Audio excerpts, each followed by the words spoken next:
Good afternoon. Many of my friends have asked me about my book, I Am Shiva.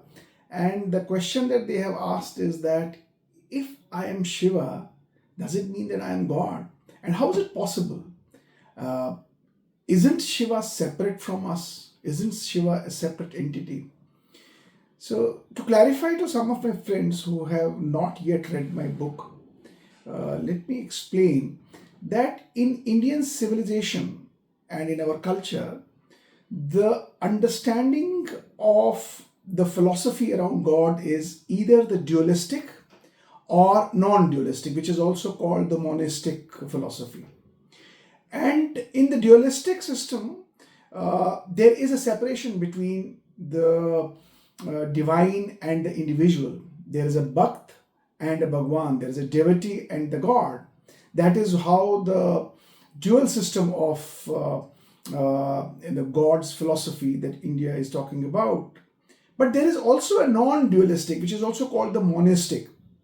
And Kashmir Shaivism is one of the monistic philosophies where individual self is considered as Jiva and the universal consciousness is considered as Shiva. And this universal consciousness is the macrocosm, and the philosophy talks about that this universal consciousness, this Shiva, manifests into Jiva. The material world is manifested by this universal consciousness. So this monistic, this non-dualistic philosophy is about Shiva and Jiva, which is one. So Shiva is not separate from Jiva. Shiva becomes Jiva. But when the macrocosm comes down and becomes the microcosm, it becomes in a microcosm in a very contracted form. And that's why we are not able to understand that perspective. But this means that in the Kashmir Shaivism, in the non-dualistic philosophies, that every person has within them the same divine consciousness that creates, sustains this universe. And in Indian philosophy, we have the terminologies, the slogans that we use, that is Shivoham, that is Aham Brahmasi, and that what I have used in my book, I'm Shiva, is Aham Shivam. In a universal perspective, there is another slogan that's used as that's Anal Haq by Mansoor, which also means I am thee.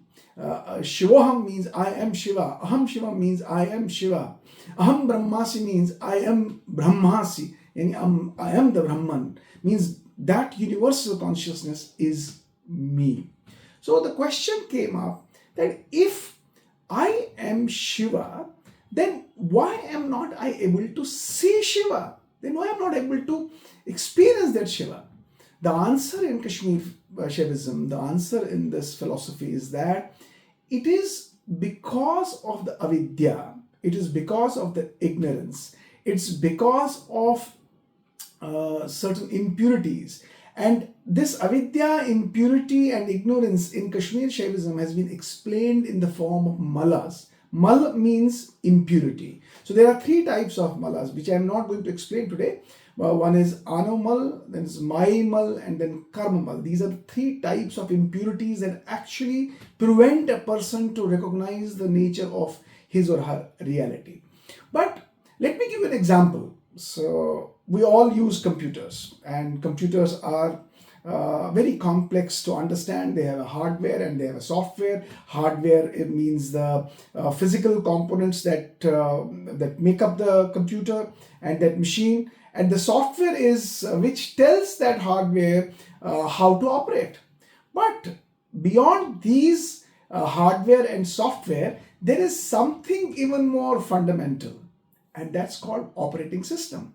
And we don't see that operating system. It's an invisible framework that allows the parts to function together seamlessly, and that ensuring us to make that machine perform its task but we don't see the operating system. So in Kashmir Shaivism, Shiva is considered to be that operating system, what we see in the computer, which we can't see, but it runs everything. It lets everyone to perform. So just as the invisible operating system is the underlying essence that brings the computer to life, Shiva represents that ultimate consciousness, the ultimate operating system, the foundational essence that brings universe into being and sustains it. So just as the analogy that I have given about the operating system in a computer that enables it to function seamlessly, integrating all the hardware and software, Shiva in Kashmir Shaivism is seen as that operating system of the universe that integrates this entire universe, that manifests this universe, integrates this universe, and allows everything to exist, change, and evolve without itself changing. So this is how Kashmir Shaivism sees Shiva, that ultimate consciousness. So then the people ask that, but I don't have the powers like Shiva, or I don't act like Shiva. The answer is very simple. We need to understand that what Shiva actually does. So Shiva has this underlying principle, as I said, this ultimate consciousness. This ultimate consciousness has got 5 actions, which we also call Panchakritya in Kashmir Shaivism. Now this Panchakritya is creation, preservation, sustenance, and concealment and revealment. Means Shiva performs these 5 acts. It creates, it preserves, it transforms, it conceals, and it reveals. Now you see, the human beings, we also perform these functions. See, in our consciousness, we create thoughts, we sustain those thoughts, and those thoughts also die, they transform, and new thoughts replace them. And we also have the tendency to hide, conceal, and also reveal. Now, imagine a macrocosm doing it, the ultimate consciousness doing it, and a microcosm doing it like me. So, at my level, I will be doing it at a different frequency, and at that level, it will be doing at a very different frequency. But we also do the same 5 krityas. But because we are not aware, the avidya, the malas don't let us to really recognize that piece in true reality, we are not able to connect these 5 actions that we also perform with the ultimate actions that the Shiva performs. So let me give an example. We work in corporate, as I have also worked in corporate. We have people who act like leaders in the organization. These leaders, they manage day-to-day operations of the organization, and they become the source of the organization's vision. Now, through this vision, they are able to create a culture in the organization, they are able to create long-term strategy in the organization, and everything that an organization does, it stems from that vision of that leader. Now, take that example of vision to Kashmir Shaivism. Now, Kashmir Shaivism also sees that this vision that propels our thought and then converts those thoughts into action, that vision is Shiva. Shiva is seen as a source of everything.